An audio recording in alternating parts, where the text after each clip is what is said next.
Two of the greatest philosophers before Plato each, in their own way, made it impossible to say anything at all.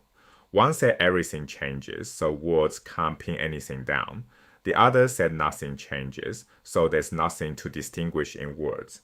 Between these two oceans of silence, Plato had to build a bridge. Let's see how each extreme silences speech.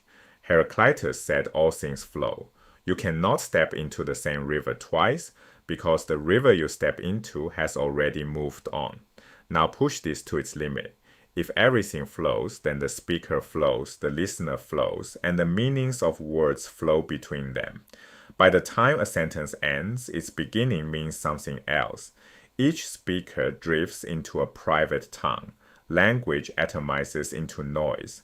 Total flux is not a world bursting with conversation. It is a world where conversation can never settle long enough to mean anything. Parmenides went the opposite direction. Only the one exists. Change is illusion. Plurality is illusion. What truly is single, full, and unchanging. Now push this to its limit. To say anything, you need distinctions. Subject and predicate, this and that, here and there. But if only the one is, every distinction is a lie. Even the sentence, being is, smuggles in two things where there should be one. Carry the logic through, and the language has nothing left to carve. All speech compresses toward a single, undifferentiated utterance. Total unity is not a world humming with truth. It is a world where only one sound remains. There is a perfect illustration of this limit point. The syllable, om. A single sound meant to contain all language and refer to all things. Mystics reach for it precisely because nothing further can be said. It is the Parmenidean dream made audible, speech that has shed every distinction. But notice what has happened. When one sound means everything, it picks out nothing. It cannot be true or false. It cannot be answered. Is what philosophy sounds like at the moment it ends. It is silence dressed as sound. Plato saw both dangers. Pure flux scatters speech into private noise. Pure unity compresses speech into a single mystic syllable. To say philosophy, he needed change to be real enough for us to talk about, and stability to be real enough for us to know. His solution was architectural. In the Republic, Plato draws a vertical line and divides it into two unequal segments. The lower segment is the sensible realm. Everything you see, touch, and hear. Plato calls our grasp of this realm doxa opinion.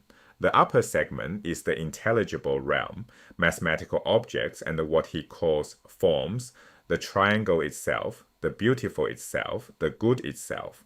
Our grasp of this realm he calls episteme, knowledge, two tiers, one line.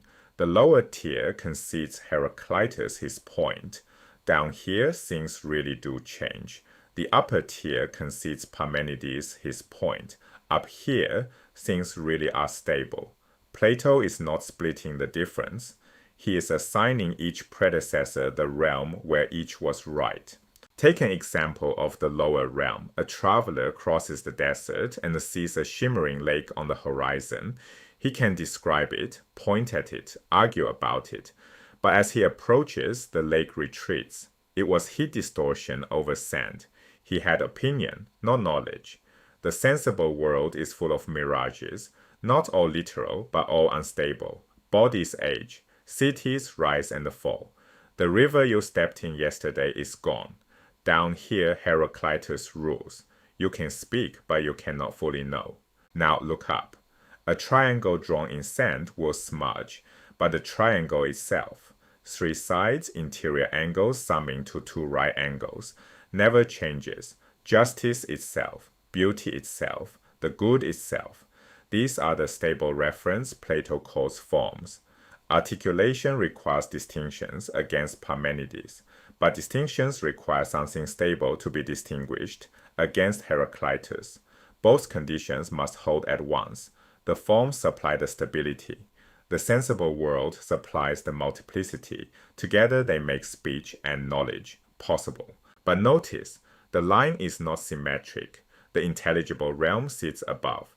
Real knowledge for Plato is knowledge of the unchanging. Forced to choose a shore, he leans toward Parmenides. That is why Parmenides gets his own respectful dialogue, and why Zeno, the inventor of dialectic, is honored as a teacher. Yet Plato cannot abandon the lower realm. If injustice and suffering are wholly unreal, philosophy collapses into quietism. Ethics needs the sensible world. The mirage must still matter. So picture him there, a careful walker on a narrow isthmus, one ocean of flux on his left, one ocean of unity on his right.